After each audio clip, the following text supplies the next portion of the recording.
Chapter 40, Second Kaze Cage.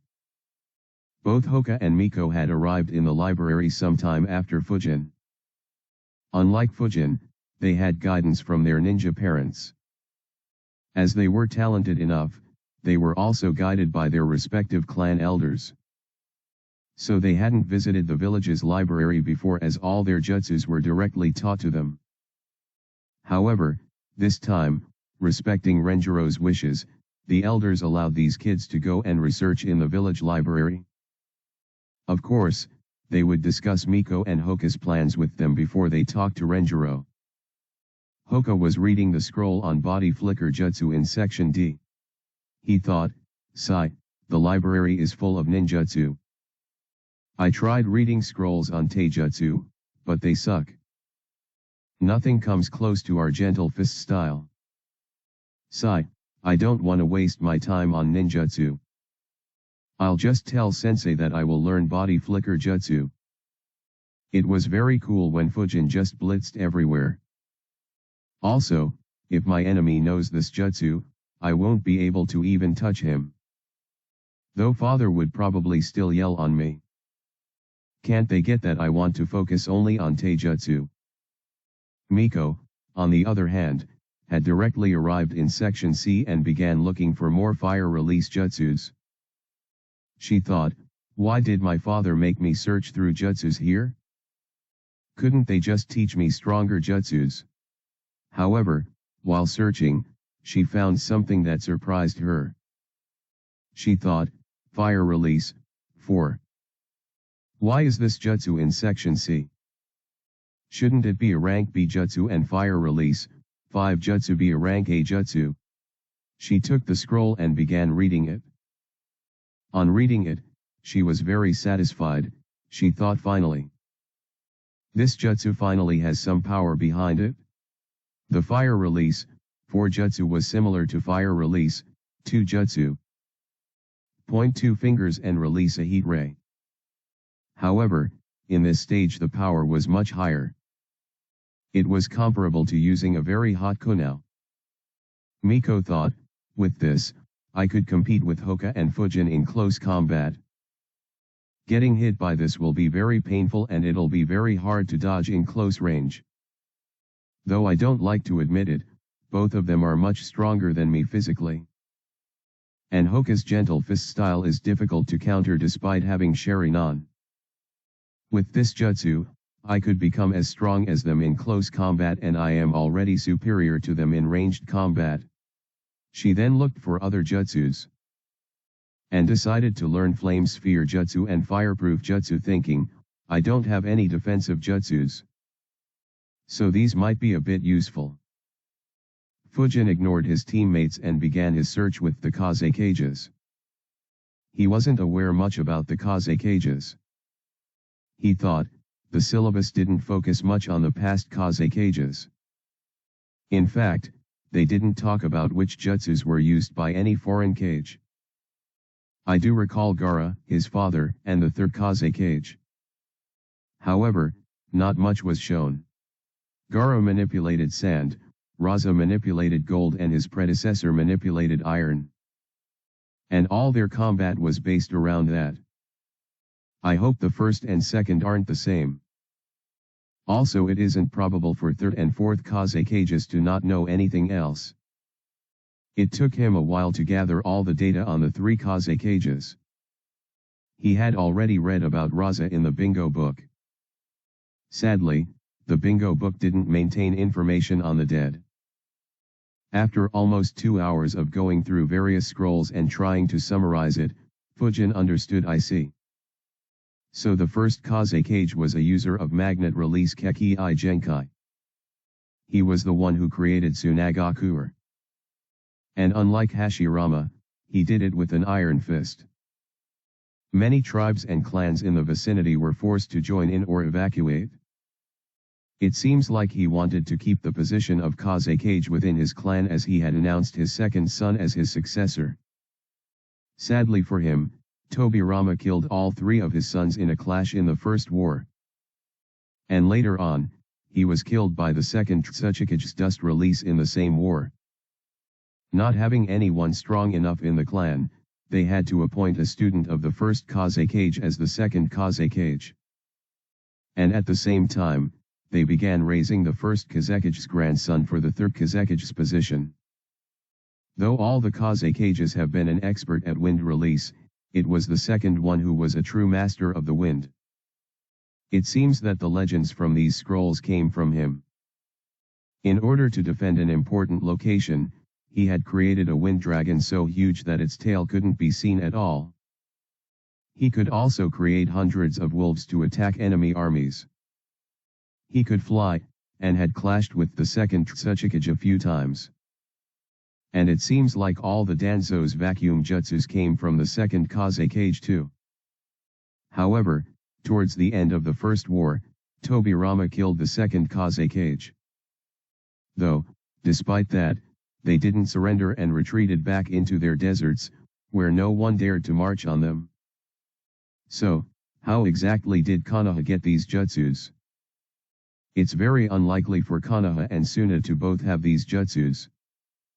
So either Suna or, more likely, Konoha stole it from the other.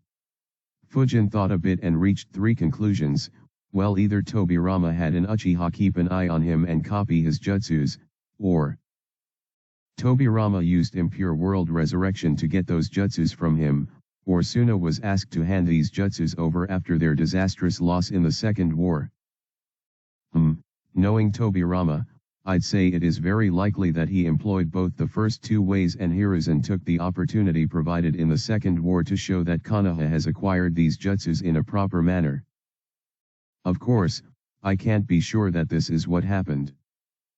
Either way, it does seem that the potential of these wind release jutsus is very real. Still, the first Great Ninja War was so brutal. At the end of the war, every village had to elect their third Kage.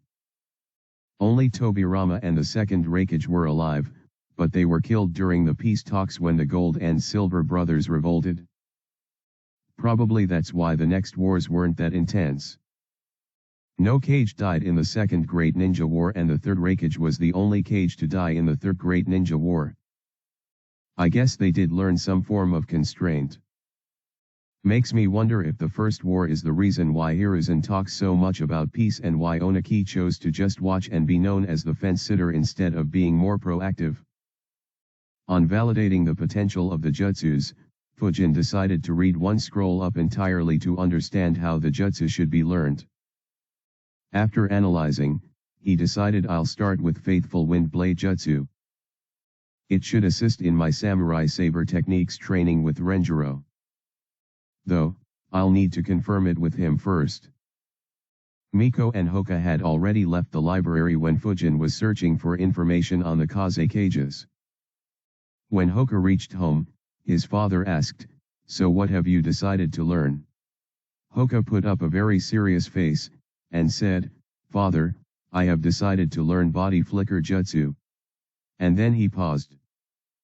His father kept waiting to hear his son's further plans, but Hoka didn't speak. He asked, "And?" Hoka showed a confused expression and asked, "And what?" He impatiently asked, "What will you learn in addition to Body Flicker Jutsu?" Hoka again put up a very serious face and said, "I'll learn more Taijutsu."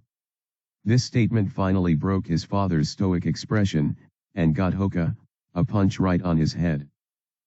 He then dragged his son to his clan's library to pick out more jutsus for him. A similar scenario took place at Miko's home. Her parents were happy with her choice to learn Fire Release, 4 jutsu. But for the rest, her mother told her, those 2 jutsus don't provide much defense. Flame Sphere will at best help you defend against one attack, and Fireproof jutsus will only make you immune to Fire Release jutsus. Actually, Fire Element doesn't provide a good defense. Why don't you learn Earth or Water Release jutsus for defense? Miko thought about what her parents said and agreed. She said, "Alright, but I also want to learn Flame Sphere and Fireproof." Knowing their daughter's talent, her parents agreed. They then went to the Uchiha library to pick more jutsus. Chapter 41, Importance of Rank C Jutsus. The next day again began with the brutal morning workout. At 10 a.m., Renjiro asked, "So what have you guys decided to learn?" Miko, wanting to talk first, quickly said, "Sensei, I've decided to learn Fire Release. 4 Jutsu, Flame Sphere Jutsu, Fireproof Jutsu, Earth Military Movement Jutsu and Hiding Like a Mole Jutsu." Renjiro nodded and asked, "Why?" Miko said, "I already know Fire Release, 3 Jutsu, so Fire Release, 4 is the next step. It'll also be a very strong option in close combat. Earth Military Movement Jutsu and Hiding Like a Mole Jutsu are to evade an enemy attack, and once I'm underground, it'll be a strong defense too. And if I have jumped and can't reach the ground, then I'll use Flame Sphere Jutsu to defend. And Fireproof Jutsu would help me become immune to Fire Release Jutsus." On hearing her reason, Fujin thought, she memorized the whole thing. Still Hiding Like a Mole Jutsu. I should learn that one. I hope that jutsu has some way to breathe underground. Though I did develop a few ways to ensure cracks in the surface to allow some flow of air underground, it is not very reliable. Renjiro too noticed the memorized answer and sighed internally. They still assisted her in the decision. Though this plan should be good enough. He then said, "That should be good enough. However, you will train to be able to perform Fire Release, 4 jutsu without any hand signs." Miko was confused. Without any hand signs? How and why? Renjiro replied, "Do you think that your enemies will wait for you to perform your hand signs when you are in a close combat? As to how, don't worry. I'll teach you." Miko was very intrigued by it and nodded excitedly. He then looked over to Fujin. Fujin said, "I've decided to learn Spinning Shield of Wind Jutsu, Wind Gale Wolf Jutsu, Wind Dragon Jutsu, Faithful Wind Blade Jutsu and Wind Instantaneous Body Jutsu." This surprised Renjiro a bit. He thought, "That's surprising. He wants to learn 5 rank C Wind Release Jutsu?" I did have plans to suggest a couple of jutsus in case he chose only 1 or 2. I suppose this will be good too. I'll just teach those to him sometime later. Though Renjiro hid it soon, Fujin did notice him getting surprised. He sighed internally, "I would have preferred to train in them in secret, but he barely allows me any free time to do that. So if I only mentioned 1 or 2, then there's a chance that I might be stuck with only those for some time." Renjiro then nodded and asked, "Why?" Fujin replied, "Spinning Shield of Wind Jutsu will help me defend from frontal assaults and even counterattack. Gale Wolf and Wind Dragon Jutsu will allow me to attack from a distance and control the battlefield. And I could attack from both land and the sky with them. Wind Instantaneous Body Jutsu is an escape jutsu. As for Faithful Wind Blade, I think that it'll complement Samurai Saber techniques well, so I plan to start with it." Renjiro thought, very good, considering that he didn't have anyone to guide him. 2 jutsus very long range, 1 defensive, 1 close range and 1 escape jutsus, and he already has 2 usable mid-range jutsus. He then commented, "Good thinking. But, later on, you'll also have to learn your second element. Wind is good for offense, but not very good for defense. Also, don't learn Faithful Wind Blade Jutsu right now. While it will complement Samurai Saber techniques, but that's only after you've mastered it. Right now it'll become an obstacle instead. Start with Wind Dragon Jutsu." Fujin nodded and asked, "Why should Wind Dragon Jutsu be learned first? Wouldn't it be easier to learn Wind Gale Wolf Jutsu first and then learn Wind Dragon Jutsu?" Renjiro was impressed with the question. He answered, "I have some plans for your Wind Dragon Jutsu. So don't worry about it. As for the learning order, once you learn Wind Dragon Jutsu, it'll be much easier to learn Wind Gale Wolf Jutsu." Fujin nodded while thinking, "Yeah. But that doesn't make learning Wind Dragon Jutsu any easier. Renjiro then looked at Hoka. Hoka said, I've decided to learn Body Flicker Jutsu, Stone Shuriken Jutsu, Rockthorn Bed Jutsu, Rockthorn Launch Jutsu and Water Shuriken Jutsu. Both Fujin and Miko noticed the sorrowful tone of Hoka. Renjiro thought, I know you don't like ninjutsu, but is there a need to look at me like I owe you a million ryo? He ignored that and thought about the jutsus, just like us. The Hyagas focus on earth and water elements too. The gentle fist style has both the sturdiness of earth and the flexibility of water. So even if they don't have those affinities, they are still trained in those elements. Luckily for him, he does have the earth affinity. Still, he chose only one rank C jutsu. All others are rank D. I guess I need to take it slow with this kid. Renjiro asked once again, why? Hoka replied the answer that his father had made him memorize, Body Flicker is to increase my speed. My gentle fist style is restricted by range. So I can use Body Flicker to force the enemy into close combat. And if an enemy stays barely outside my range, then I can engage him with Stone Shuriken Jutsu. If the fight is on water, then I can engage him with Water Shuriken Jutsu. Rockthorn Bed Jutsu is to stop the enemies from running away and Rockthorn Launch Jutsu is in case the enemy jumps to avoid the rock thorns. Renjiro nodded and thought. The usual Hyaga tactic of using Rockthorn Bed Jutsu for the reverse purpose. Though I'll have to make him learn more rank C earth and water release jutsus. Renjiro then looked at all three of his students and said, I'll now explain to you why I made you go through this exercise. But first, tell me, which rank jutsu would you guys like to use? Miko replied immediately, I'd like to learn and use rank S jutsu. She then looked at Renjiro with hopeful eyes. Renjiro chuckled internally and looked at the other two kids. Fujin was in thought, and Hoka appeared tense. Hoka, while sweating, said, RA rank Diju. Jutsus are enough for me. Miko glared at Hoka for saying that. Renjiro then looked at Fujin and asked, Fujin. Fujin looked at his sensei and said, I'd like to use rank A or S jutsus too. But I'm not sure of how much chakra they would need. If just using one rank S jutsu completely drains my chakra, then it's kinda pointless, isn't it? Renjiro smiled on hearing that answer, perfect. This kid's analytical ability is very good. Renjiro said, you are right. This exercise is for you guys to find the jutsus most suited for you. No matter what rank ninja you become in the future, the jutsus you'll use the most are rank C jutsus. The reason is that the jutsus that are rank B and above drain a lot of chakra and affect your ability to fight for long. He waited a few moments for the genins to understand. He continued, so, in the future, how good of a ninja you become will depend on how good you are at using the rank C jutsus you have.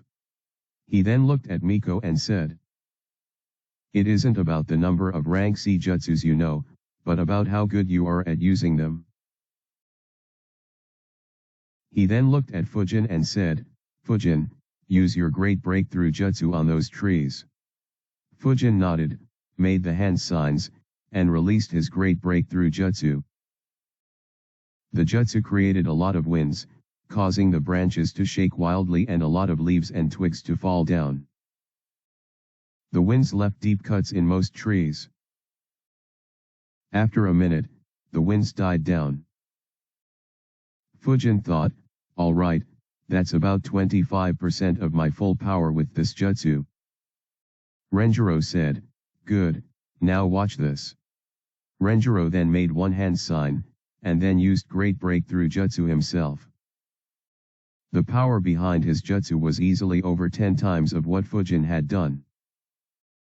The winds went through a few trees. 3 trees were uprooted. And even though the jutsu wasn't directed at them, Fujin, Hoka and Miko all felt those winds and had to hold onto the ground. Hoka and Miko were very shocked by what they saw. Whereas Fujin had only one thought, isn't this illegal deforestation? Someone call the cops and the media. Old man, Hashirama is no longer alive to just create more trees out of thin air. Miko asked enthusiastically, but how? Why is your jutsu so much stronger than Fujin's? Renjiro replied, because I have mastered this jutsu to a greater degree than Fujin. Fujin rebuked internally, incorrect old man. You still had to use one hand sign. You just charged the jutsu with way more chakra than I did or can. Though I guess you were more efficient in chakra use. Renjiro continued, and this wasn't my full power.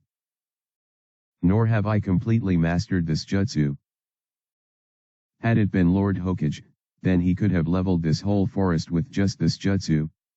Miko, Fujin, and Hoka were very surprised and excited at that information. Or at least the other two were. Fujin sighed internally thinking, Hiruzen is a lot scarier here than in Naruto. I really wonder if Orochimaru will really be able to kill him or not.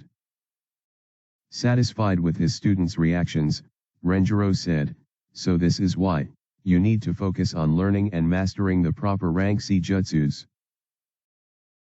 In the future, these jutsus are what you'll be using the most. Of course, it doesn't mean that you should not learn higher rank jutsus. The additional power they provide is very useful. However, if you don't have a good set of rank C jutsus mastered, then you won't ever be able to become truly strong. Miko and Fujin nodded, but Hoka still looked a bit reluctant. Renjiro looked at Hoka and said, Hoka, no matter how good you become at Taijutsu, you'll never become a strong ninja without mastering a few good rank C jutsus. Hoka looked down and softly murmured, even without ninjutsu I can still become a very strong ninja. Renjiro sighed and said, all right. We will have one spar between Fujin and you right now. Miko pouted as she wasn't involved in the spar. Renjiro made Hoka and Fujin take their positions. While they were heading towards their position, Renjiro secretly whispered to Fujin. Chapter 41, Importance of Rank C Jutsus.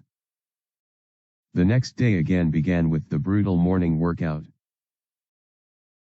At 10 a.m., Renjiro asked, so what have you guys decided to learn?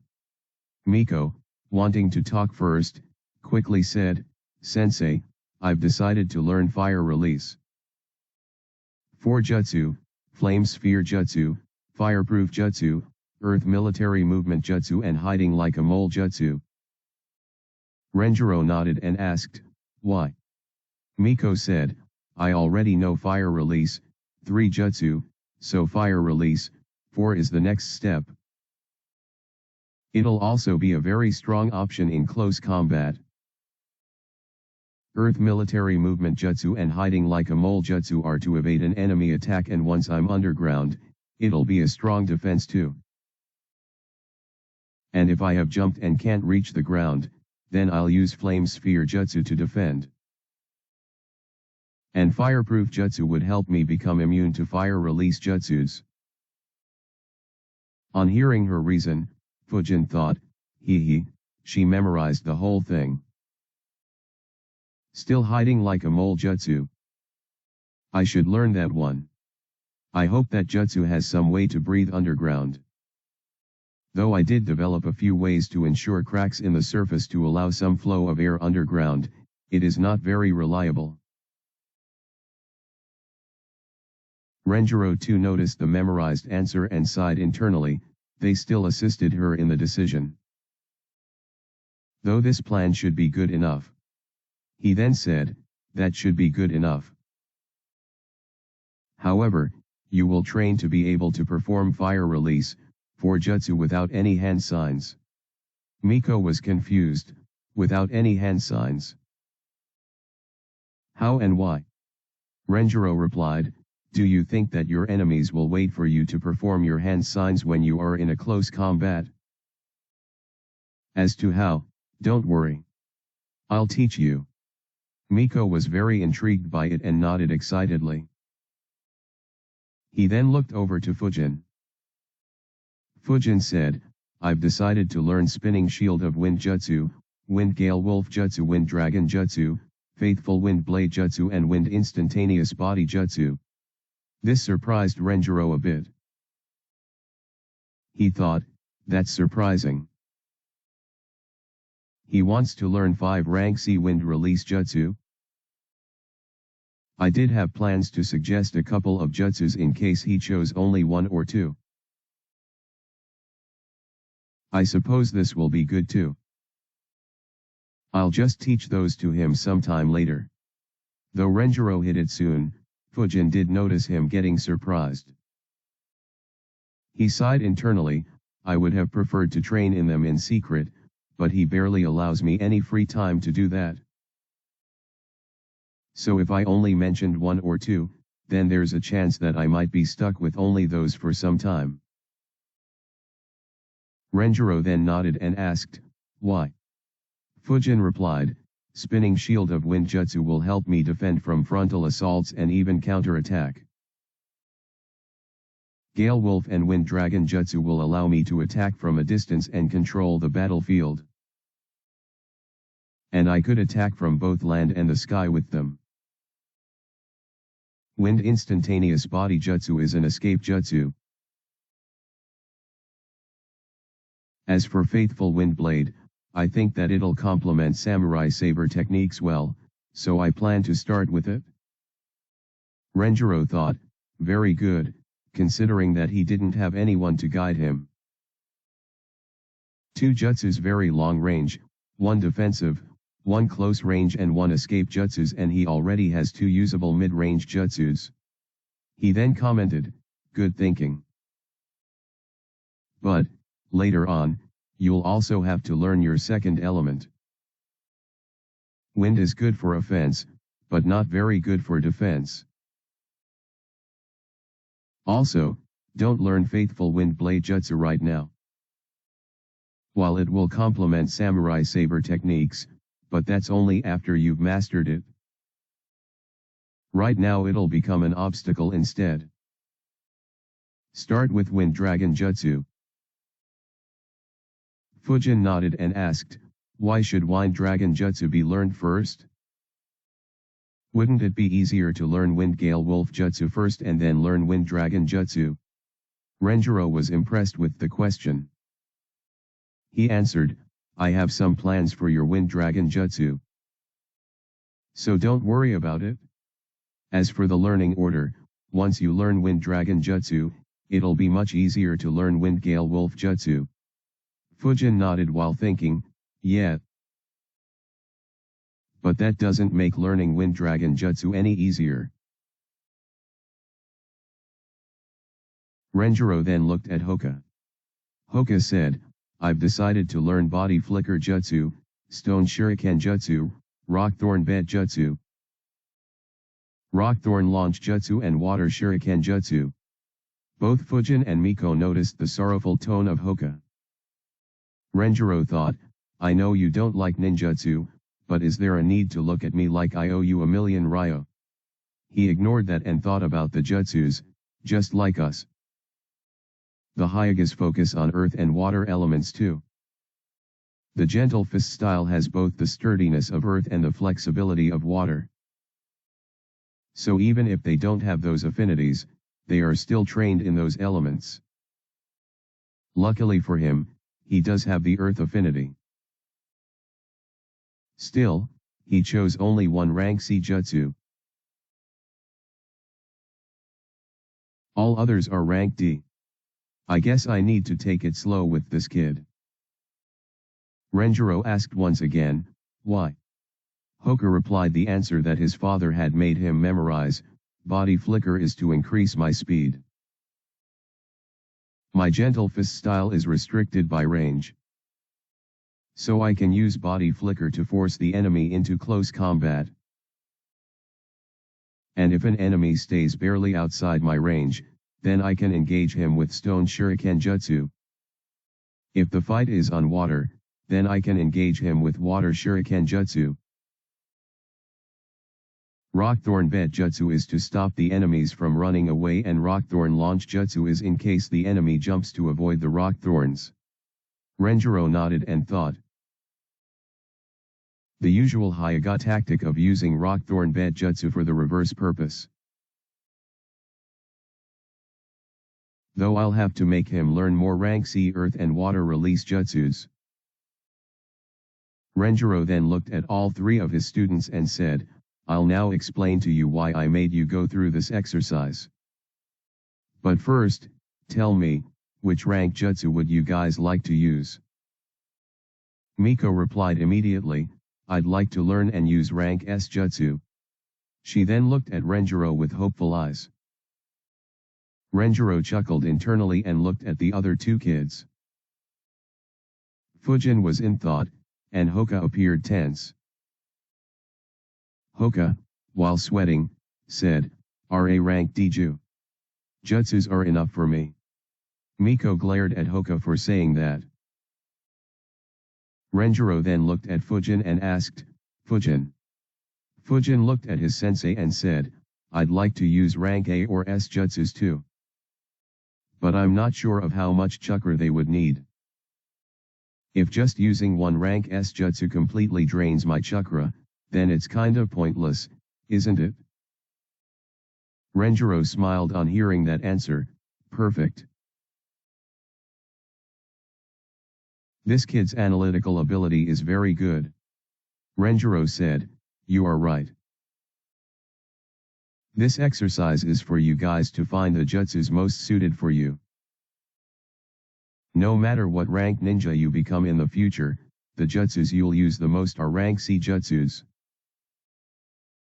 The reason is that the jutsus that are rank B and above drain a lot of chakra and affect your ability to fight for long. He waited a few moments for the genins to understand. He continued, so, in the future, how good of a ninja you become will depend on how good you are at using the rank C jutsus you have. He then looked at Miko and said, it isn't about the number of rank C jutsus you know, but about how good you are at using them. He then looked at Fujin and said, Fujin, use your great breakthrough jutsu on those trees. Fujin nodded, made the hand signs, and released his great breakthrough jutsu. The jutsu created a lot of winds, causing the branches to shake wildly and a lot of leaves and twigs to fall down. The winds left deep cuts in most trees. After a minute, the winds died down. Fujin thought, alright, that's about 25% of my full power with this jutsu. Renjiro said, good, now watch this. Renjiro then made one hand sign, and then used great breakthrough jutsu himself. The power behind his jutsu was easily over 10 times of what Fujin had done. The winds went through a few trees. 3 trees were uprooted. And even though the jutsu wasn't directed at them, Fujin, Hoka and Miko all felt those winds and had to hold onto the ground. Hoka and Miko were very shocked by what they saw. Whereas Fujin had only one thought, isn't this illegal deforestation? Someone call the cops and the media. Old man, Hashirama is no longer alive to just create more trees out of thin air. Miko asked enthusiastically, but how? Why is your jutsu so much stronger than Fujin's? Renjiro replied, because I have mastered this jutsu to a greater degree than Fujin. Fujin rebuked internally, incorrect old man. You still had to use one hand sign. You just charged the jutsu with way more chakra than I did or can. Though I guess you were more efficient in chakra use. Renjiro continued, and this wasn't my full power. Nor have I completely mastered this jutsu. Had it been Lord Hokage, then he could have leveled this whole forest with just this jutsu. Miko, Fujin, and Hoka were very surprised and excited at that information. Or at least the other two were. Fujin sighed internally thinking, Hiruzen is a lot scarier here than in Naruto. I really wonder if Orochimaru will really be able to kill him or not. Satisfied with his students' reactions, Renjiro said, so this is why you need to focus on learning and mastering the proper rank C jutsus. In the future, these jutsus are what you'll be using the most. Of course, it doesn't mean that you should not learn higher rank jutsus. The additional power they provide is very useful. However, if you don't have a good set of rank C jutsus mastered, then you won't ever be able to become truly strong. Miko and Fujin nodded, but Hoka still looked a bit reluctant. Renjiro looked at Hoka and said, Hoka, no matter how good you become at Taijutsu, you'll never become a strong ninja without mastering a few good rank C jutsus. Hoka looked down and softly murmured, even without ninjutsu I can still become a very strong ninja. Renjiro sighed and said, all right. We will have one spar between Fujin and you right now. Miko pouted as she wasn't involved in the spar. Renjiro made Hoka and Fujin take their positions. While they were heading towards their position, Renjiro secretly whispered to Fujin. Chapter 42, Fujin vs Hoka. Hoka and Fujin were facing each other and were 10 meters apart. Renjiro announced, you can use everything you know in this spar. Ninjutsu, Genjutsu, Taijutsu, and Kenjutsu are all allowed. But don't hurt each other fatally. Both kids nodded. Renjiro announced, fight. As soon as he said that, Hoka activated his Byakugan and rushed forward as fast as he could to engage Fujin in close combat. However, Fujin just flickered away. On gaining sufficient distance, he prepared one wind explosion jutsu in each hand. On seeing that, Hoka stopped and quickly started using hand signs for rock shield jutsu. Fujin recognized the hand signs and threw one wind sphere on Hoka. That put a lot of pressure on Hoka, but he managed to create the rock shield in time. The wind sphere hit the rock shield and exploded, creating a lot of winds. Seeing that his jutsu worked, Hoka sighed in relief, and put his guard down for a moment. That turned out to be a mistake, as Hoka's Byakugan saw a wind sphere heading towards him from the left. He tried to jump away quickly, but the wind sphere exploded near him. The explosion created more winds, which hit Hoka while he was in the air. The winds threw him off course, causing him to fall badly. Hoka quickly got on his feet, only to see one more wind sphere headed straight towards him. This time, he didn't jump and instead tried running away. However, more and more wind spheres kept heading towards him. For the next 15 seconds, Hoka just kept dodging. The winds created by the explosion had created small scratches all over his body, and his clothes were in a very bad shape. Finally Hoka adjusted himself, and began dodging the wind spheres properly. He used his Byakugan to see the wind spheres as soon as they were launched, and dodged in the right directions. Fujin thought, excellent. The rate at which I'm creating the wind spheres is just 1/5 of what I'm truly capable of, while their power is 1/3 of their max power. Still he's struggling so badly. Oh well, time to end this farce I guess. Fujin halved the number of wind spheres he was throwing. This allowed Hoka to close the distance between him and Fujin. He thought, finally. He slowed down. Time to finish him with my gentle fist. When the distance between the two was just 10 meters, Fujin began moving backwards. Hoka thought, it'll be annoying if he creates the distance again and increased his speed. However, Fujin quickly made a few hand signs. Seeing Fujin making hand signs, Hoka tried to increase his speed further, however, he quickly realized and panicked. He quickly tried making hand signs for rock shield jutsu, but it was too late. Fujin, who was merely a few meters ahead of him, blew strong winds straight at him. The resultant winds blew Hoka back with force. Renjiro, who was planning to jump in, noticed, "I see." Fujin put a very low amount of chakra in the jutsu. And it seems like he also made it very mild. Had he used as much force as he displayed earlier, that jutsu could have maimed Hoka. The winds blew Hoka around 50 meters back. Though Fujin tried to limit its power, Hoka still got dragged along the ground, causing him a lot of scratches which bled. After the wind subsided, Fujin picked up a small pebble nearby and threw it at Hoka. As Fujin had expected, Hoka still got up and wanted to fight more. He noticed the pebble heading towards him and stepped aside. He was about to rush towards Fujin again, however, the pebble suddenly took a hard turn and headed straight at him. Hoka couldn't react and the pebble hit him straight on his chest. It didn't cause any damage to Hoka, but Renjiro announced, "That's enough. Winner is Fujin." On hearing that, Hoka dropped to his knees dejectedly. Though he didn't want to admit it, he knew that if Fujin had used a shuriken instead of a pebble, he'd have been injured very badly. This loss hit him hard. Fujin expected it, and so did Renjiro. During the 4 years of his academy, Hoka had never lost a fight to any of his classmates. In his second graduation exam, he even beat his seniors. However, this time he was defeated, and he never even had a chance. Looking at Hoka's crestfallen expression, Renjiro sighed, "While I expected this result, I didn't think it'd be so bad." He didn't even have a chance. He then looked at Fujin and thought, "This kid though.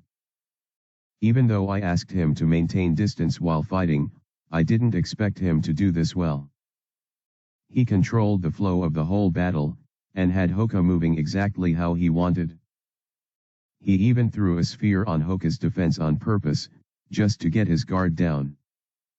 There's a lot more to this kid than we thought. It makes me very interested in his future. Perhaps in the next Great War, he might be an important figure. He then looked at Hoka and said, "So, do you understand now why ninjutsu is important?" Hoka looked up at his sensei. Renjiro continued, "Your opponent used 2 rank D and 1 rank C jutsu. One was a movement jutsu and the other 2 were mid-range jutsu. While you only used 1 defensive rank E jutsu. You specialize in taijutsu, but you didn't even get a chance to engage your enemy in taijutsu."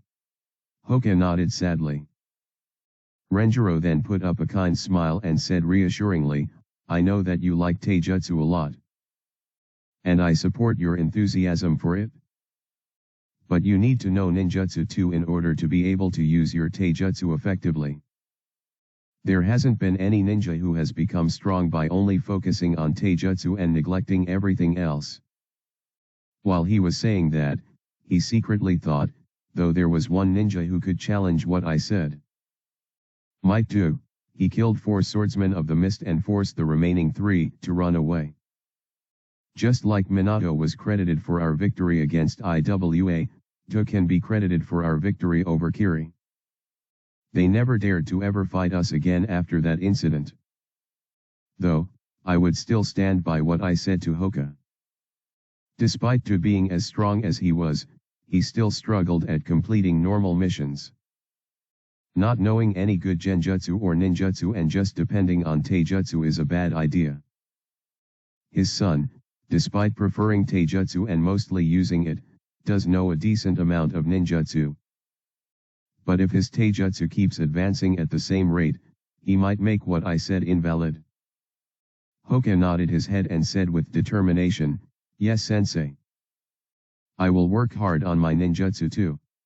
Renjiro kept his kind smile, and sighed in relief internally. Finally, I got another kid on the right track. I have to admit, the old man's tactics in handling kids are the best. No wonder he was able to train 3 Sunins. Anyways, my team is finally set. He then looked at all 3 of his students and said, I hope all of you have realized the importance of rank C jutsus by now.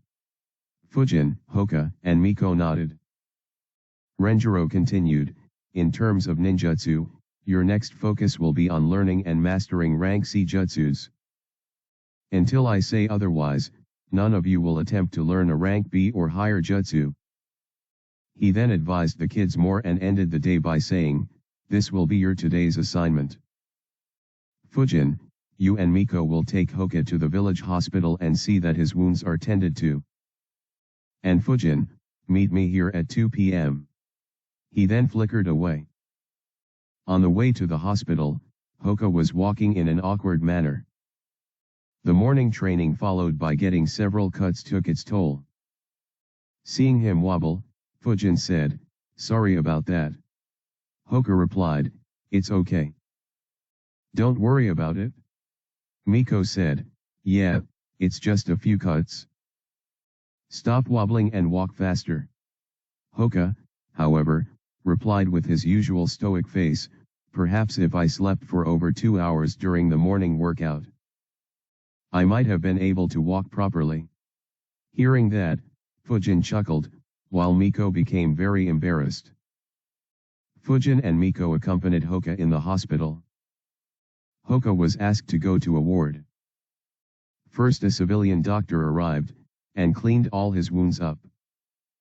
5 minutes after the doctor left, a medical ninja arrived and healed all the cuts on him and advised him to take rest for the remaining day. Fujin observed the entire process, and then looked at Miko with a hint of jealousy. He sighed thinking, if only I had the Sharingan. I'd have just copied mystical palm jutsu and been done with it. They then said farewell to each other and left. Chapter 43, Training under an Elite Jounin. In the afternoon, Fujin visited the training grounds where Renjiro trained him in the basics of samurai saber techniques. Next day again began with the same workout. At 10 a.m., Renjiro said, today, we will begin learning new jutsus. Hoka, you'll begin with Rockthorn Bed Jutsu. Fujin, you'll start with Wind Dragon Jutsu, and Miko, you'll start with Fire Release, 4 Jutsu. The kids nodded. Renjiro then made a hand sign and prepared 3 shadow clones. Each of the shadow clones took a scroll from the main body and then took 1 genin. Hoka stayed at the same place, whereas Fujin and Miko were moved to a different location in the training ground. The clones then gave the scroll to the genins, and asked them to read and start attempting the jutsu. As the kids began to learn them, the clone constantly kept a watch, and gave tips and advice when they felt the need to. The training under Renjiro continued in this manner. The morning workout remained the same. Whereas, in the 10 a.m. to noon session, Renjiro alternated between training them in team formations and ninjutsu training. In the afternoons, Renjiro trained Fujin with the sword. And from 6 p.m. to 8:30 p.m., Fujin trained by himself. He either practiced the jutsu he was learning, or fought against his shadow clones. Fujin found the training under Renjiro to be very helpful. Even though Fujin was already able to perform a few jutsus without hand signs, getting tips from Renjiro on the same helped him optimize it even further. Learning new jutsu became much easier too due to the tips Renjiro gave. He learned the Wind Dragon Jutsu in a week, Wind Gale Wolf Jutsu in 2 days, Spinning Shield of Wind Jutsu in 9 days, and Wind Instantaneous Body Jutsu in 3 days. The rank C jutsus provided some challenge for Fujin. Wind Dragon and Spinning Shield of Wind was difficult to learn. Wind Gale Wolf Jutsu, however, was very easy to learn after having learned Wind Dragon Jutsu. Wind Instantaneous Body Jutsu too was very similar to Body Flicker Jutsu. Only, instead of depending on their own force, the user had to create a gust of wind and use it to move. Its range was larger than Body Flicker Jutsu. Fujin was instantly able to move 300 meters away with the aid of this jutsu. Another advantage was that it didn't leave any traces behind for the enemy to track. While right now, Fujin could escape better by spamming body flicker jutsu, he was sure that once he mastered this jutsu, it'll be much better at escaping than body flicker jutsu. His sword skills too had improved drastically. He and Renjiro decided on the length of the swords Fujin should get. It was 57 centimeters. After 3 weeks as a genin, Fujin received the 2 samurai swords he was promised. He was called to the Hokage's office along with Renjiro and given the swords. Fujin did note the fact that Hiruzen took every opportunity he could in order to make the kids more loyal to Konoha. In the training grounds, he held the 2 swords.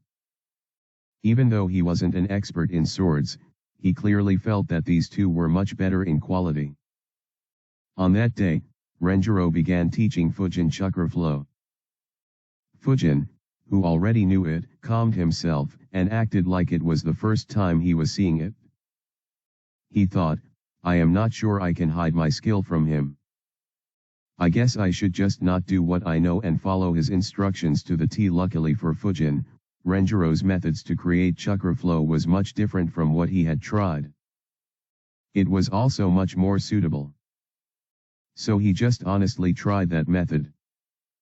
Due to the method being different, he struggled initially. However, once he got a hang of it, the remaining phase was extremely easy for him.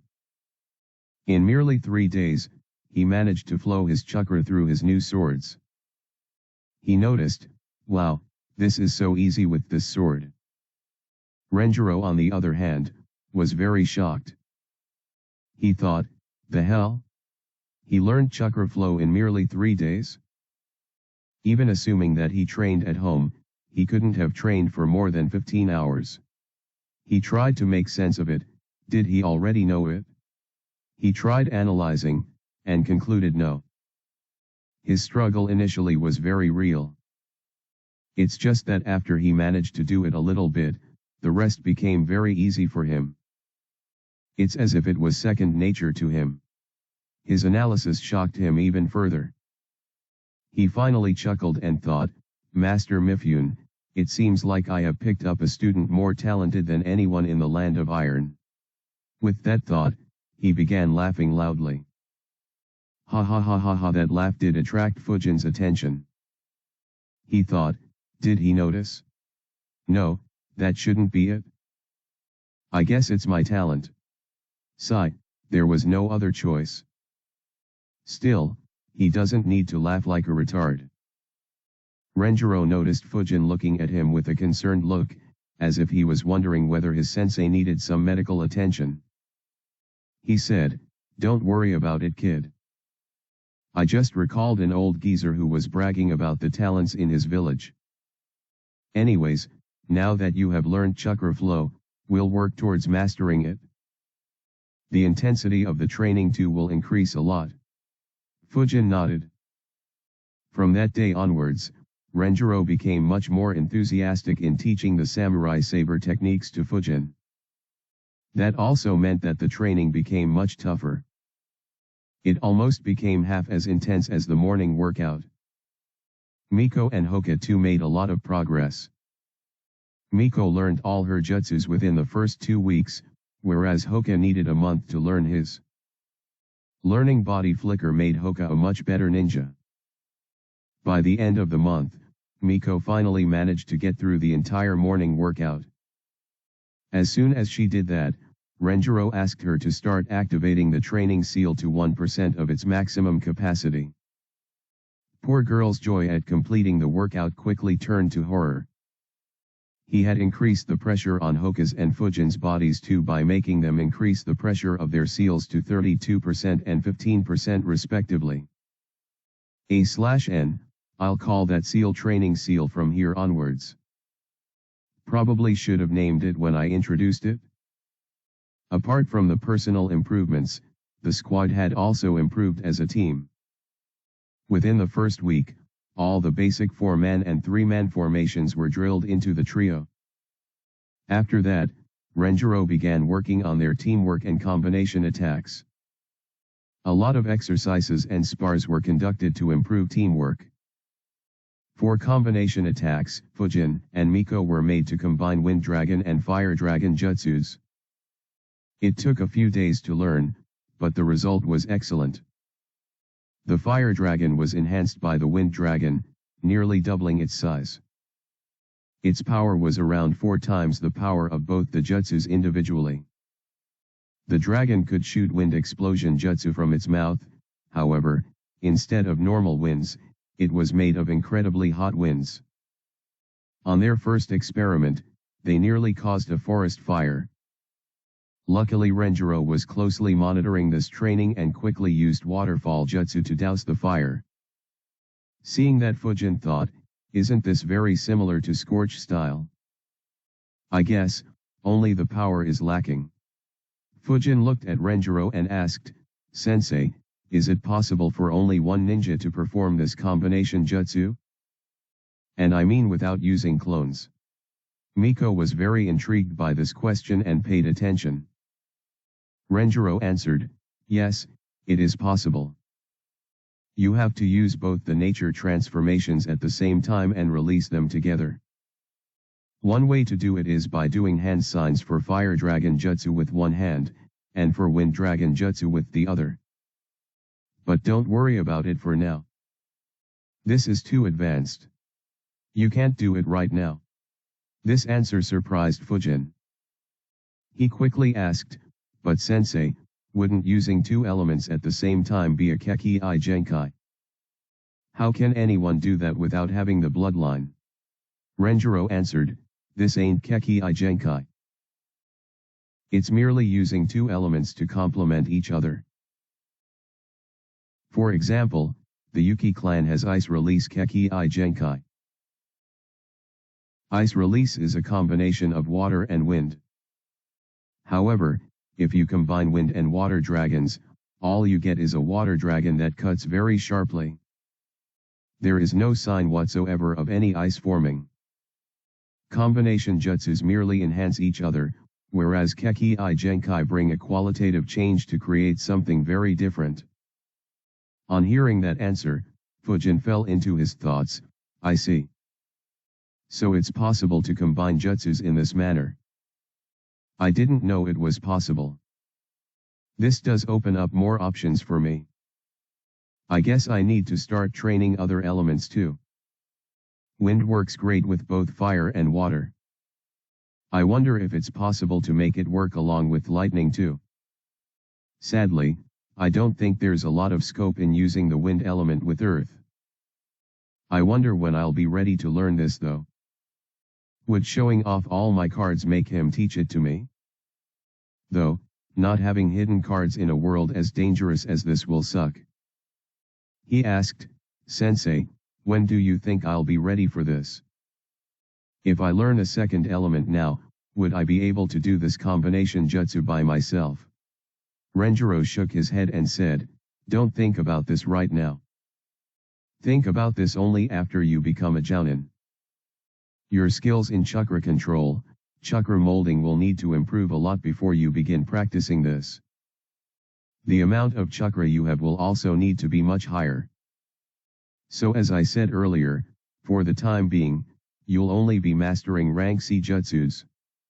Fujin nodded dejectedly. Miko too hung her head in disappointment on hearing this.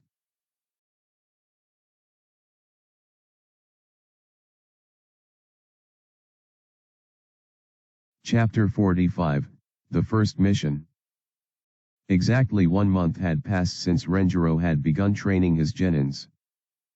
After the morning workout and some rest, Renjiro announced, today, we'll do our first mission as a team. The squad reacted as soon as they heard that. Hoka said loudly, finally. Miko too excitedly said, yes. Now I'll show what an Uchiha can do. Sensei, what'll be our first mission? Will we fight with any enemy villages? Like Kumo or Iwa? Hoka quickly followed up, yes sensei, what will our mission be? I want to use my taijutsu to show how strong Konoha is to our enemies. Fujin looked at them and saw, whoa. Their eyes really are sparkling. I need to learn how to do that. Fujin just maintained an excited expression, but didn't say anything. His teammates' reactions made him feel very awkward. He thought, if only they knew what our first mission will be. I wonder if all the adults have an unspoken truce to not mention this to any kid. Is it because they don't want to discourage anyone, or is it just the age-old human behavior, I had to go through this, so I want you to go through it too? Probably the second case. Just looking at Renjiro's smug face says it all. Renjiro thought, it never gets old. Seeing fresh genins so enthusiastic about their first mission. Now, I wonder if that cat has gone missing again or not. He said, the mission will be given by Lord Hokage. So wait till we reach there to know which mission you'll be doing. They began moving towards the Hokage's office. Hoka and Miko ran at a lot faster pace than usual. On the way, Fujin thought, I didn't think we'd need to wait one whole month before taking our first mission. Such intense training for a whole month. I guess my timing of transmigration was really lucky. Having missed the Third War and Kurama's attack, and growing at a time when Konoha is lacking in manpower. I hope that training under Renjiro continues for a long time. Though it doesn't leave me with much free time, it has been very helpful in increasing my strength. The team arrived at the Hokage building, and had to wait a few minutes to enter the Hokage's office. On entering the office, everyone respectfully greeted Hiruzen, Lord Hokage. Hiruzen, like always, had multiple stacks of papers on his table. He looked at Team 3 and said, oh, so you guys are finally doing your first mission. He stared at Renjiro while saying that. However, Renjiro just shrugged and ignored the stare. Hiruzen sighed internally thinking, he messed up all the protocols. No missions for his squad for a whole month. The only other instance like this was when Orochimaru didn't make his squad do any missions at all for 6 months. Well, at least he agreed to take a few rank D missions unlike my student. He then looked at his assistant and asked, so which missions do we have? His assistant pulled a paper out and handed it to him. Hiruzen looked at it and said, Lady Saigo wants a squad to weed her garden. This will be your mission. He then smiled kindly and said, do the job properly. Ensure that she gives us good feedback, and make Konoha proud. Hiruzen's words shocked Miko and Hoka. Hoka was muttering softly, we at a GA ride N. Miko too muttered something similar. Fujin was shocked too. However, it was for a different reason. He really admired Hiruzen now. He thought, damn. He said that with such a straight face and with such a kind smile. Screw Danzo, this old man here is the real evil incarnate. It's no wonder that despite being so scheming and commanding such a strong force, Danzo never could do anything to Hiruzen. Poor guy never even had a chance. It almost makes me pity him. Renjiro saw his genin's reactions and chuckled. He thought, it's a pity that the cat isn't missing right now. He grabbed the paper, saw the address and said, follow me. The genins followed him, however. This time Miko and Hoka were moving very slowly. On reaching the estate, Renjiro asked the guard to call Lady Saigo. Fujin observed the estate. It was huge. Miko and Hoka didn't have much of a reaction as their clan estates were even larger. In a couple of minutes, a lady arrived. She was around 40 to 45 years old, 5 feet 9 inches tall, had long blonde hair, looked very mature and carried herself in a proper manner. She greeted them, welcome Lord Renjiro. It's a great honor to have you here. Renjiro nodded and handed her the paper. She then looked at the kids and said, so these strong ninjas will complete my missions. I am very fortunate to get ninjas as capable as you. Miko and Hoka cheered up a bit on hearing the praise. However, Fujin could clearly understand that she was teasing them. He sighed internally, there is no need for this mission to be given to ninjas.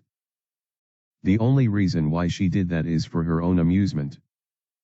Sigh, these rich old ladies need to get a better hobby. She said, follow me, I'll take you to the garden. Team Renjiro followed her. They went behind a huge mansion. And soon, the three genins were shocked. Lady Saigo kindly said, this is the garden you have to weed. Fujin was speechless. He thought, garden? How the fuck is this a garden? Who the fuck has a garden that is more than an acre in area? Hoka muttered, this is a garden. Miko almost lashed out and yelled, how the hell is this a garden? This is. However, she was held in place by Renjiro.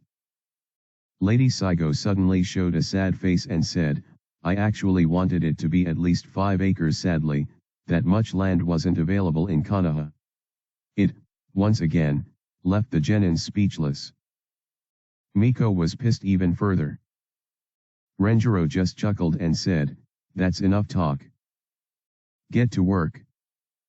The genins began walking forward. Miko softly asked Fujin, hey, can we use Fire Wind Dragon Jutsu? Hoka perked up on hearing that. Fujin, too, was very intrigued by that idea. Though he'd definitely not act upon it. However, Renjiro heard that and announced loudly, no using any elemental ninjutsu. No using any tools. And increase the pressure of your training seals, Miko by 1%, Fujin by 2.5% and Hoka by 5%. Miko hung her head and walked forward. Fujin said, let's divide the garden into 3 parts and clear each. Hoka and Miko reluctantly nodded and got to work. Their muscles still ached from the morning workout. And they still had more work to do under higher pressure. While they were working, Lady Sejo returned to the mansion.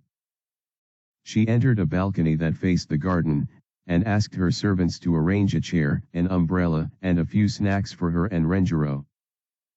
She sat there monitoring the kids doing the work. That pissed the genins even more. Fujin muttered under his breath, first that Hiruzen and now this lady. The Dao of shamelessness is very very very strong in this world. Weeding the garden continued. Fujin got done with his part in an hour and a half. He then returned to where Renjiro was. While he was returning, both Hoka and Miko looked at him with angry gazes. He thought, should I help them out?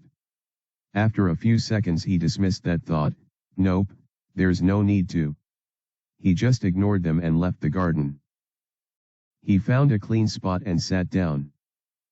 Unfortunately for Fujin, Renjiro flickered behind him and said, until they are done, run around this estate. I want at least 1 round per minute. That nearly triggered him, what the fuck? It ain't my fault that I did the work faster. Luckily, he held it in, put his head down and began running. Each round was over 1 kilometer long. After 15 minutes, Hoka joined him. Miko worked for another half an hour. Both Fujin and Hoka were sure that she was delaying on purpose and sent her a few glares. When she was done, Fujin and Hoka stopped after completing that round and glared at Miko. Miko smirked thinking, serves you right for finishing before me. That smirk pissed Hoka, but Fujin just sighed and said, who would have thought that the mighty Uchiha would need 2 hours and 15 minutes to merely weed a garden? Hoka quickly nodded and agreed, yes, this was so unexpected. Is this what she meant by I'll show what an Uchiha can do? That jibe made Miko go red with anger and embarrassment. She was about to reply angrily when Renjiro stopped her. Lady Saigo stepped forward and said, thank you for clearing the weeds in my garden, young ninjas. You guys did an amazing job. This earned her a glare from all the three genins, but she maintained her smile. She then handed Renjiro a paper, and they left her estate. They returned to the Hokage building. Renjiro led his genins to a room on the first floor. He handed the paper to an employee there. The employee checked the paper, stamped and filed it. He then gave Renjiro a white packet and they left the room. Renjiro then led them to another room. There were a few more employees working here. One of them was a Chuyunin, while the others were just normal civilians. Renjiro said, "Remember this room. In the future, if you ever want to take any missions, you can come here and ask the Chuyunin who is in charge here. He will assign you your mission depending on your preference, past performance, and ranks." The genins nodded.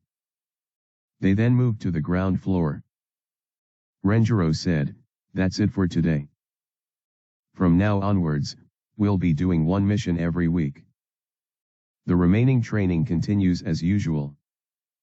Fujin, on the mission day, you won't have training in samurai saber techniques." Fujin nodded. Renjiro then took out the white packet he had received earlier. He said, "This is the reward for our mission. We'll be splitting it 40-20-20-20. 40% for me, and 20% for each one of you. When you do missions with others in the future, remember that this is how the rewards are usually split. The leader gets more than the other squad members." The genins nodded, but all three had the same thought, "But you didn't do any work at all, sensei." However, no one spoke it out loud. After splitting the rewards, the squad dispersed. On his way to Yakiniku-Q, Fujin thought, 10k Ryo reward for a 2 hours job. If I had made clones and worked with them instead of my teammates, I'd have finished faster. Not bad, but not as fast as earning money by selling scrolls. Either way, getting 2k Ryo per week would be much better than the 1k Ryo per month they provided me earlier. Though it won't be enough to allow me to make as big a purchase as I did earlier. I wonder if I should do a lot of rank D missions in a day or two sometime later to show that I've earned money via legitimate means. Or, should I come clean with my ability to create storage scrolls? He thought for a bit and decided, no, right now Renjiro barely gives me any free time. If I say that I'll study Fuinjutsu in the evening, then that'll be considered suspicious or stupid. I should leave it till my training under Renjiro is completed, or the training time is decreased. He is an elite jounin after all. I don't think Konoha can allow him to train 3 genins for very long. While thinking, he had already reached the restaurant. He went in and made the order. While waiting for the food to be delivered, he thought this world is pretty dangerous. While initially I was just being cautious, I'm now glad that I was so cautious and kept most of my abilities hidden. Even ignoring the crazy strong abilities so many here have, just the mere shamelessness of these people is alarming. Hiruzen saying what he said with a straight face, Renjiro taking 40% of the reward, today's client sitting on the balcony to enjoy the misery of little kids. The Dao of shamelessness is crazy strong in this world. Their skins are thicker than the Hokage monuments. The same will also apply to the enemies. Sigh, I hope Obito and Nagato play according to the script. If they don't, then it'll be chaos. The meal arrived. Fujin picked up the meat with tongs and laid it on the charcoal brazier. Waiting for the meat to roast, he thought, well, no point in worrying about these things. There is nothing I can do about it anyways.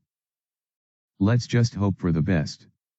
Concluding his thoughts, he turned his focus on his lunch. Chapter 46, Triggered. The next day, after the morning workout, Renjiro had another discussion with his team. He said, you have made good progress over the last month. So I'll now tell you how to progress further. The genins nodded and listened attentively. Renjiro looked at Miko and said, "The jutsus you know currently are sufficient enough. So you don't need to learn any more ninjutsu. Just focus on mastering the ones you know currently. Especially fire release, 4 jutsu. In addition to ninjutsu, you also need to learn genjutsu. So in your free time, ask your parents or clan elders to teach you more Sharingan-based genjutsu. And keep working on your physique. You need to be able to complete the morning workout while enduring 10% pressure from your training seal." Miko nodded and said, "Yes, sensei. I'll work hard." He then looked at Fujin and asked, "Have you decided on your second element?" Fujin nodded and said, "Yes, sensei, I have decided to choose earth as my second element." Renjiro nodded and asked, "Any ideas on which jutsus you want to learn?" Fujin replied, "I've decided to learn rock shield jutsu, earth instantaneous body jutsu and earth holding jutsu."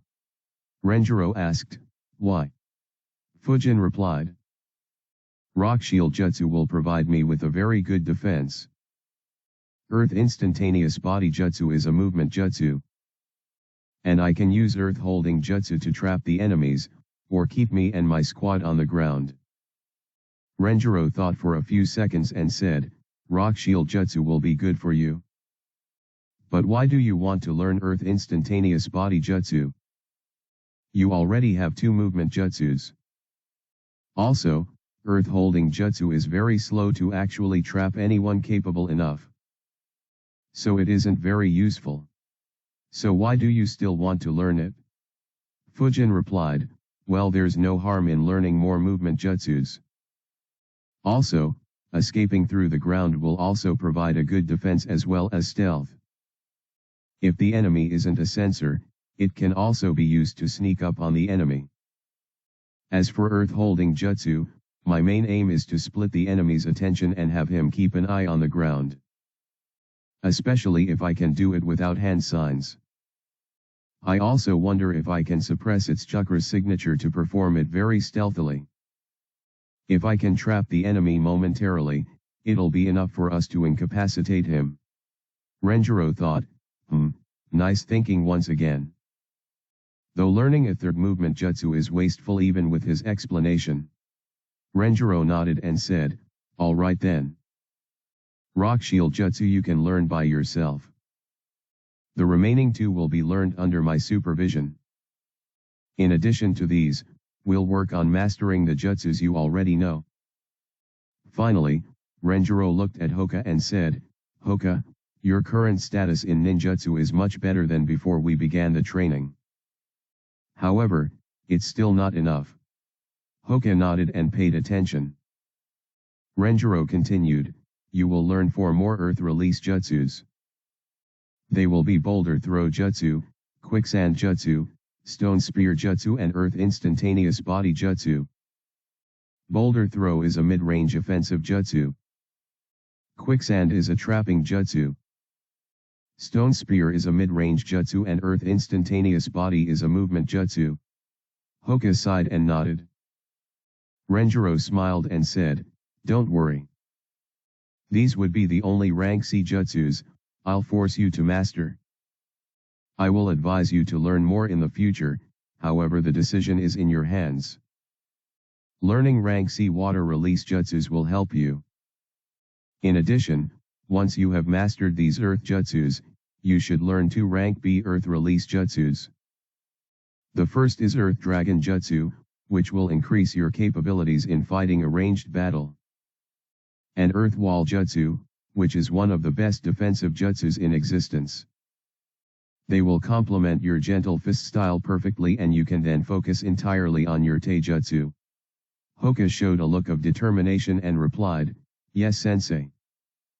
I'll master these ninjutsu." Renjiro continued, "In addition to your ninjutsu and taijutsu training, we will also focus on your genjutsu training."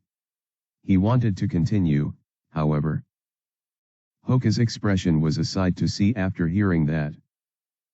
Renjiro chuckled and continued, "Whether you learn genjutsu or not will be left for later. For now, I will teach you how to counter genjutsu. Renjiro's chuckling and his gaze gained the attention of his students. Both Fujin and Miko looked at Hoka and had a laugh. The training under Renjiro continued. Over the next 6 weeks, Fujin and Hoka had got all the jutsus down and were practicing to master them. Fujin could now do all the newly learned rank C jutsus with just one single hand seal. Renjiro's instructions while learning earth release jutsus were much better as compared to wind release jutsus. He also had a more in-depth explanation regarding how chakras should be molded and how to do it faster. Due to this, Fujin's speed of learning earth release rank C jutsus was almost comparable to when he was learning wind release jutsus. The practice of combination jutsus too continued and they got much faster at performing them. For genjutsu, Renjiro's clones started by casting rank D genjutsu on Hoka and Fujin. Within a couple of days, Fujin was able to break them. Renjiro's clone then moved on to rank C genjutsu for him. He began breaking the rank C genjutsu in a couple of weeks and was currently working on breaking rank B genjutsu. Hoka needed a month before he could break rank D genjutsu. Fujin's swordplay too had come a long way. All the basics of samurai saber techniques were drilled into him by Renjiro. They were now moving on to the more advanced maneuvers. Renjiro had informed him that after he got these advanced forms down, he'll teach him the flying slashes. In these weeks, they had done 6 more rank D missions. It started with bathing the dogs in the Inyazuka kennels. Renjiro pranked his genins by telling them that they would have to clean all the excrement in the kennels, causing Miko to flicker away. Only to be caught by Renjiro and carried over by the back of her neck. On hearing the real mission, the kid sighed in relief. The next one was finding the dreaded cat, who scratched Miko's face all over and bit Hoka a couple of times. Fujin now understood why everyone struggled so much to catch the cat. It was a freaking ninja cat and was a master in sneaking and using diversions. Even with that, the mission wouldn't have been challenging. However, Renjiro added a condition. The genins weren't allowed to walk or run on the ground and were only allowed to run on the walls. If there weren't any walls, they had to create rock shields in order to create such a surface. It was followed by cleaning all the emergency shelters. Fujin figured that it was the village's way to make them remember all the shelters around Konoha. After that, they had to deliver mail all over Konoha to various clans and nobles. It was followed by babysitting a couple of Yamanaka kids. And lastly, they had to sow seeds in a farm. Observing his teammates, Fujin was sure that they were very close to completely triggering and making a scene. One difference Fujin noted was that after the first mission, the remaining missions weren't handed to them by Hiruzen. They were instead collected from the mission room on the first floor of the Hokage Tower. Fujin thought, didn't Hiruzen assign all the missions personally in Naruto? So why not for us? Or perhaps, why for them? He thought a bit and concluded, either he only assigns the first mission, or he assigned their missions due to their importance. Naruto was a Jinchuriki, Sasuke was the last Uchiha as well as the Uchiha heir. And Team 8 and 10 were entirely made of heirs of important clans in Konoha. I guess he had to take responsibility in ensuring their safety. One day, after the morning workout, Miko asked Fujin and Hoka, "Hey, I saw a few ninjas from other villages earlier. So the Chuyonin exams will be conducted soon. Do you think that we will participate too?" That gained the attention of both her teammates. Hoka excitedly said, "I hope we do. I would like to fight against the ninjas from other villages." Fujin thought, if I recall right, the squad needs to have completed 8 missions before being eligible. I wonder if Renjiro planned this way so that our team won't be eligible for the exam and hence no one would pressurize him. Seeing Fujin in thought, Miko asked, "What are you thinking about?" Fujin replied, I heard that Chuyunin exams have a lot of danger. So I really doubt they would allow us to participate so early. Miko angrily replied, hey. We are ready to take the risks. Hoka nodded and said, I agree. We are ninjas, how can we back down from a little risk? Fujin shook his head due to his teammates' naivete. He replied, yeah, but we are still only babysitting and cleaning dust. That statement downed their moods. Soon they went on a mini rant. And looked at Renjiro begrudgingly when he appeared, causing him to raise an eyebrow and ask, what happened? Miko and Hoka merely humphed and looked in the other direction. Despite waiting for a few days, Renjiro didn't inform them about the exam. The next day, Hoka informed his team, I heard that Teru and Yuri will be participating in this exam. Fujin asked, oh, didn't they participate earlier? This time, Miko replied, no. Yuri didn't participate in the earlier exams. Fujin nodded and said, I see, I guess we won't be participating in the exam until next year too. Right then Renjiro appeared. And Miko quickly asked him, Sensei, can we participate in the Chuyunin exam?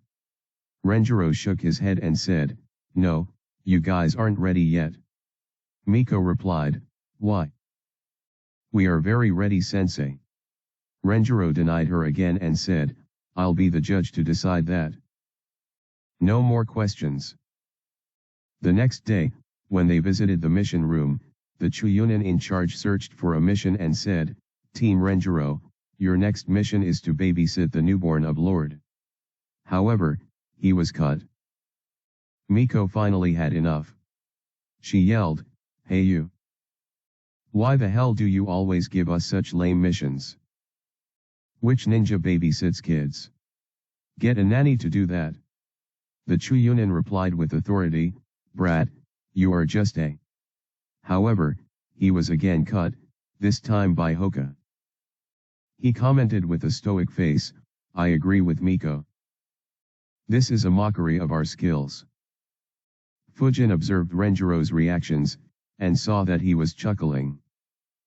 He thought, I guess we are finally moving on to rank C missions. Oh well, I might as well say something then. The Chuyunin was pissed at being cut twice, he angrily began saying, now listen you brats. I'm off. Poor guy was cut again. Fujin commented, you know mister, in the last mission we were very worried that Miko would burn the whole farm down. Even though Sensei can use water release jutsus, it would have still caused a lot of damage. I am really worried what will happen if you make us babysit a little kid today. The Chuyunin shuddered when he understood what Fujin was implying. Renjiro was very amused too. He thought, well I was planning on making them do a few more rank D missions. But if they are able to win a debate against a Chuyunin official, I won't mind starting to do rank C missions now. If Fujin knew that Renjiro didn't plan on taking rank C missions just yet, he'd have kicked himself for opening his mouth. As boring as rank D missions were, they took very little time and left a lot more time for training and didn't have any danger. The Chuyunin was left speechless and didn't know how to reply. He opened his mouth a couple of times, but didn't manage to say anything. He looked at Renjiro, who nodded his head. He relented and said, all right, let me search for a rank C mission for you. When he moved to grab the rank C mission file, Renjiro stated, just pick out a few bandit clearing missions in the vicinity of the village. Would be preferable if the bandit bases are near each other. The Chuyunin nodded and searched his file. He soon took out 4 papers from the file and handed them to Renjiro. Renjiro read them. He then looked at his squad and said, we'll do our first rank C mission today. Meet me at the main gate in a couple of hours. Pack up for a week-long journey. The Genins nodded and dispersed. Chapter 47, Raiding the Bandits. After leaving, Fujin went to his home and sat down in a meditative position. He thought, finally I am going out of this village. So what do I prepare? As per the protocol, the ration bars will be arranged by the squad leader. So food wouldn't be a concern.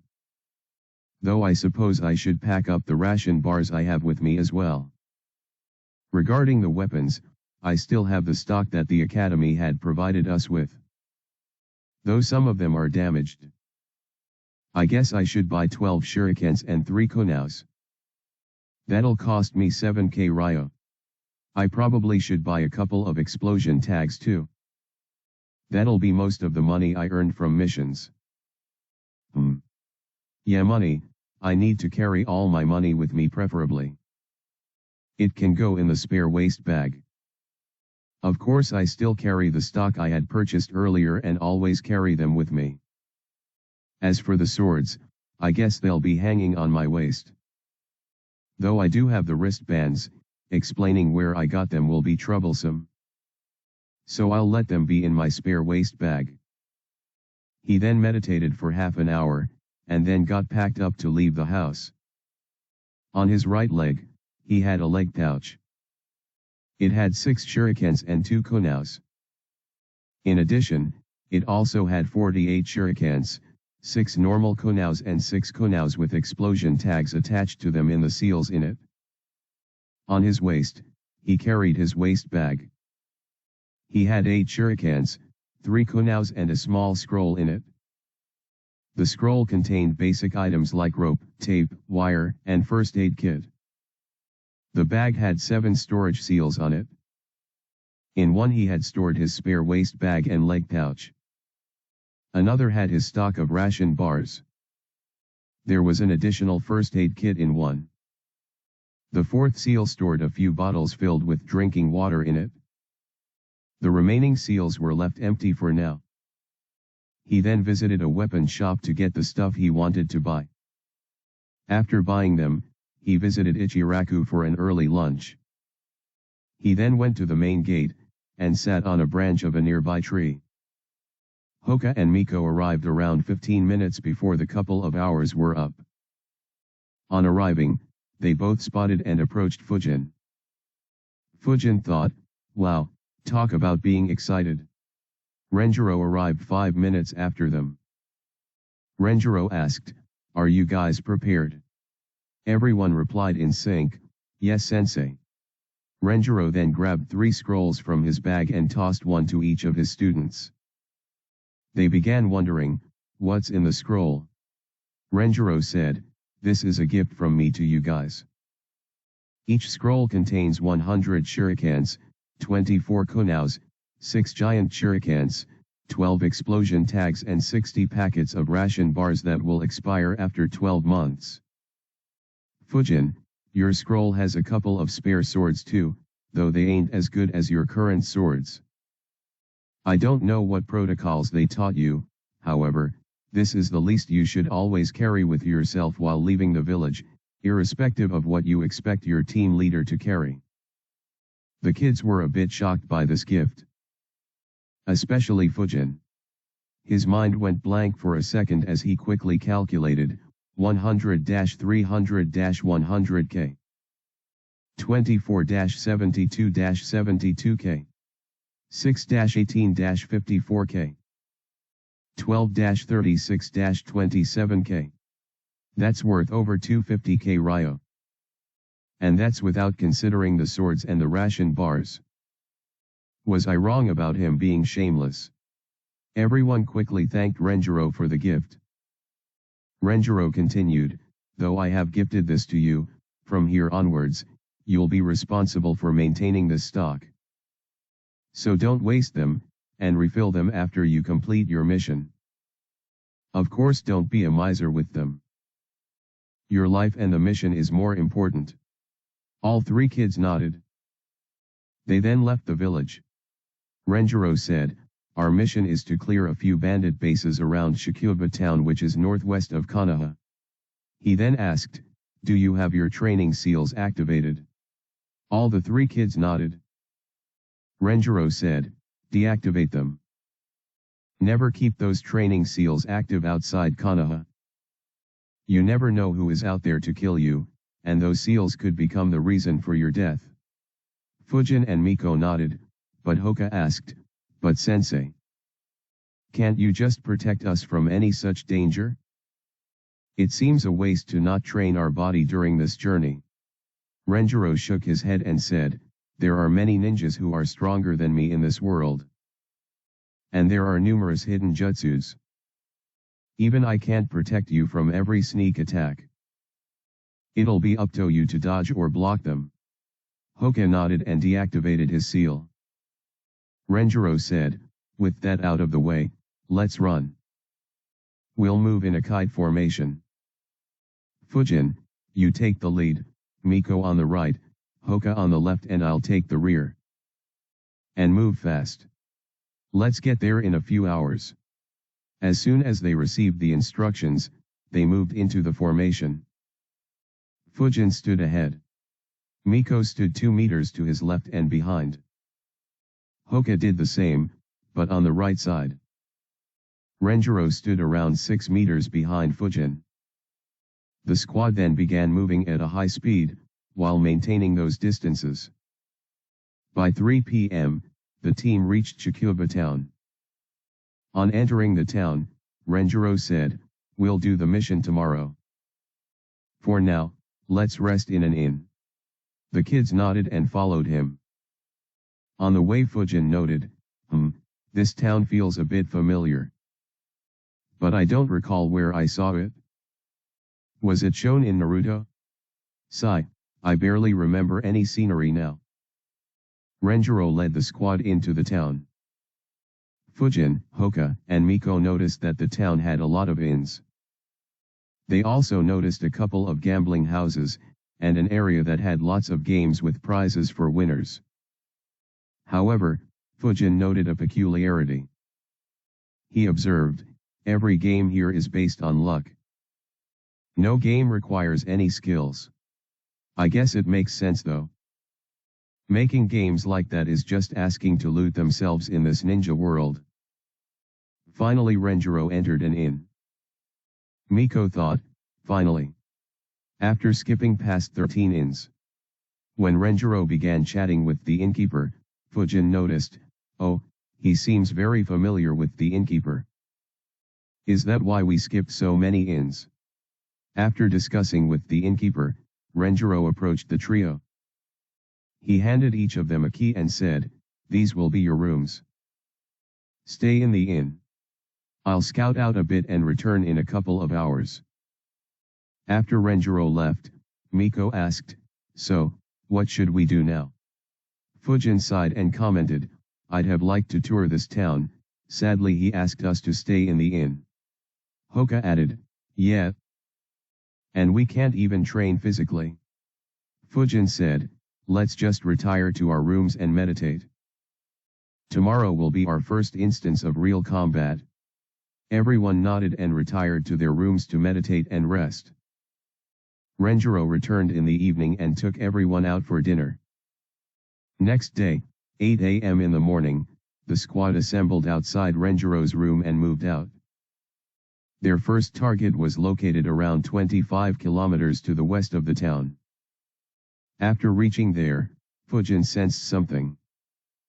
He said, "Sensei, I can sense 6 normal people around 400 meters ahead." Renjiro nodded and said, "There's a village in that direction. So it's probably the villagers. Our target is the bandits that are harassing that village." Renjiro continued in that direction. Fujin soon noticed those 6 people he sensed were farming. They continued further and reached the village. On entering the village, Renjiro asked around and then reached the village chief's house. The house was very old, and the man who opened the door was even older. As soon as the village chief saw the headbands, he respectfully invited everyone in and said, "Welcome to our village, lord." Renjiro nodded and said, "Just call me Renjiro." He then handed a paper to the village chief. The village chief read the paper and became very happy. He bowed to Renjiro and said, "Thank you, Lord Renjiro, for saving us from the bandits." After you deal with them, we can live peacefully once again. Renjiro stated, I need more details about the bandits. The village chief nodded and replied, please ask. I'll help you however I can. Renjiro asked, since when did the bandits begin harassing your village?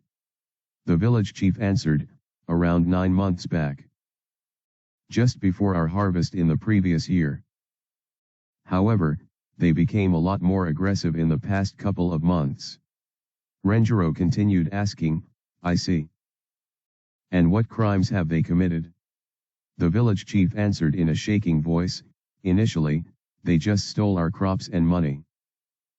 But recently, Th. Fujin could see the village chief tearing up at this point. He continued, they killed 9 villagers and kidnapped 6 young girls. He began sobbing and said, they even killed my son. And he began crying.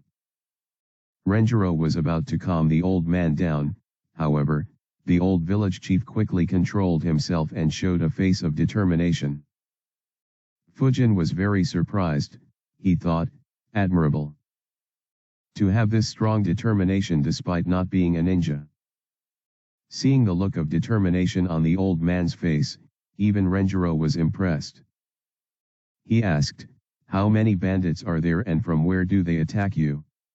The village chief replied, in their attack 5 days ago, there were over 15 bandits. And they always approach us from the north. Renjiro nodded and said, all right, thanks for giving us the information. Don't worry, we will deal with them. The village chief quickly thanked him. Renjiro and the kids left the house. Miko asked Renjiro, so what now sensei? Do we begin our search in the north? Renjiro nodded and answered, yes. Fujin then asked, but sensei, why will they attack from the direction their base is in? Won't they attack from a different direction just to confuse us?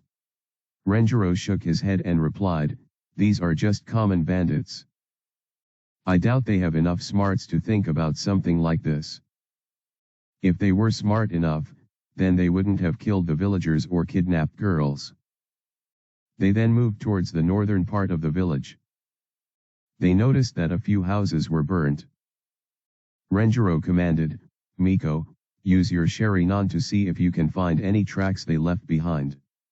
Miko activated her Sharingan and began investigating. Soon she found a few tracks that were left behind. She said, Sensei, found them. Renjiro nodded and said, good work. Lead the way. Kite formation, with Miko in the lead and me in the rear. Fujin, Hoka keep an eye on the surroundings and try to find those bandits. The squad followed Miko. On the way, Fujin noticed a few trees that had sword cuts on them.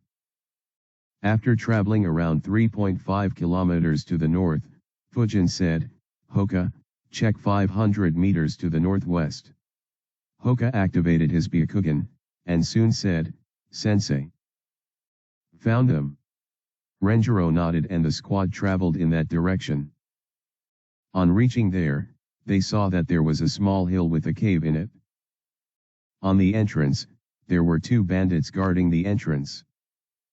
Each had a sword with them. They were standing behind trees, so those bandits couldn't see them. Renjiro sensed everything within the hill, and said, so which one of you wants to handle this? Fujin quickly replied, me sensei. Miko and Hoka, who were just about to reply, glared at Fujin. Renjiro nodded and said, no clones. And our mission is to eliminate them all. Fujin began sensing once again. In all, he could sense 23 people within the cave, including the 2 guards. He then looked at Hoka and asked, Hoka, could you take a look to see if there are any traps? Also, what is the layout of the cave? Hoka nodded and activated his Byakugan. After observing properly, he replied, in all, I see 3 traps. 2 are behind the first entrance and the second entrance. They are basic arrow traps, which trigger when you step on the wire. The third is a small hole dug in front of the second entrance, and has spikes in it. As for the layout, there is another entrance inside this outer entrance. Then there is a big room, which has 3 more mini caves in it. Fujin replied, "All right, thanks." "And is there anyone who has tried to hide his chakra?" Hoka shook his head and Fujin thanked him. Chapter 48, The First Kill. Fujin closed his eyes and calmed himself. He thought, finally the time for my first kill. He then took a deep breath and let it out. He made a few hand signs, and disappeared within the ground. On the entrance, the 2 bandits were very bored of keeping watch. One complained to the other, "Why do we have to stand guard here? I wish we could just go and attack the village again and capture a few more girls." The second bandit laughed in a lecherous manner and replied, "Yeah. The girls we captured a few days back were so fun. I can't wait to get my Han." However, his sentence was cut short.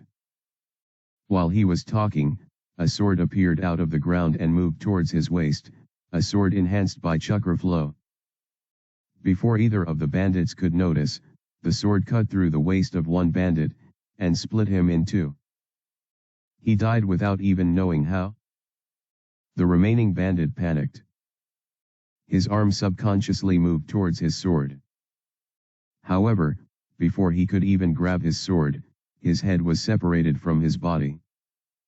After killing the 2, Fujin again disappeared within the ground and entered the cave. The next 2 bandits were on guard in the space between the entrance to the hill, and another entrance which was located inside the hill. They were standing with their backs to the wall, and facing each other. Fujin moved through the hill, and pierced one bandit straight through his heart. The bandit opposite saw a sword coming out of the chest of the bandit in front of him. However, before he could shout for everyone's attention, a shuriken came straight at him and went through his throat, killing him on the spot. Fujin moved through the ground again, and avoided the hole the bandits had dug. He had now entered the main hideout of the bandits. He stealthily observed through a wall. He saw the 3 more mini caves that Hoka had mentioned. The place where he currently was, had 12 bandits there. The remaining 7 were in those 3 mini caves, which made him think, are they leaders or something? He then observed those 12 bandits carefully. 4 were sleeping in a corner. 2 seemed to be working on something. One of them was looking at something intensely, whereas the other was sharpening his sword. The remaining 6 were drinking alcohol and playing cards. Fujin moved through the ground towards the bandit who was sharpening his sword. He appeared behind him and chopped his head off. Even before his head could fall on the ground, Fujin moved towards the bandit who was looking at a map. He stabbed the sword straight through his heart and pulled it out quickly. At this moment, the head and the sword of the earlier one dropped on the ground, creating a noise. This attracted the attention of the 6 who were drinking. Seeing the chopped head of their fellow bandit shocked and scared them. However, before they could make a move, Fujin had already flickered behind them. He quickly chopped 2 more heads off in one clean swing. He chopped another 2 beads off before they could even know what was happening. Only the last 2 bandits saw Fujin, however, they too were killed before they could do anything. 2 of the 6 bandits had alcohol bottles in their hand, which crashed on the ground. The noise woke up 2 of the 4 sleeping bandits. One ignored the noise and just changed his sleeping position. The other, however, got up to see what was happening. However, even before he could completely open his eyes, his head was slashed off by Fujin. Quickly, Fujin also stabbed his sword in the throat of the guy who turned and followed by stabbing the hearts of the remaining 2. He then disappeared in the ground again and entered one of the 3 mini caves. The first one had 2 bandits, who were quickly stabbed through their hearts. In the second cave, Fujin could sense 3 people. Fujin quickly moved in, and stabbed the one who was resting along the wall through his heart. He quickly moved in to kill the second one who was laying on the ground. However, his sword stopped a few inches away from her chest. The one who was laying there was a teenage girl, who was nude, bruised and bleeding from a lot of places. He quickly shifted his attention to the other person in the room. The young girl's appearance had disturbed Fujin, causing him to pause for half a second. This gave the bandit an opportunity to grab his sword and charge towards Fujin. Fujin just raised his left sword to block his sword, and stabbed his other sword through the bandit's heart. He decided to move in the remaining mini-cave, but he heard a loud shout. The last bandit yelled, "Bastards! Who is wasting my good wine? It do." However, his words stuck in his mouth when he saw the gore in his hideout. All he saw were chopped heads and the dead bodies of his bandits. He saw all the blood that was flowing on the ground. He was horrified, and asked in a shaking voice, "WH?" However, he never completed his question, as a sword pierced through his heart from his back. Fujin pulled his sword out and created a shadow clone. The clone went out to report to Renjiro and to call him in. Whereas, he began cleaning the blood off his sword. Finally, while cleaning his sword, he looked up at the dead body lying in front of him, as well as the 12 dead bodies in the hideout. The sight and the stench caused him to vomit immediately. He thought, "Damn, as I thought, the first kill was a big deal. I didn't feel anything while I was in the midst of killing them. But now..."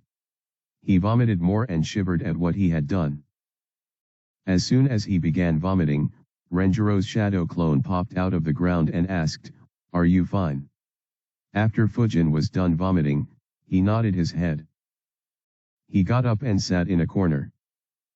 Renjiro said, "It's all right. The first kill is always difficult.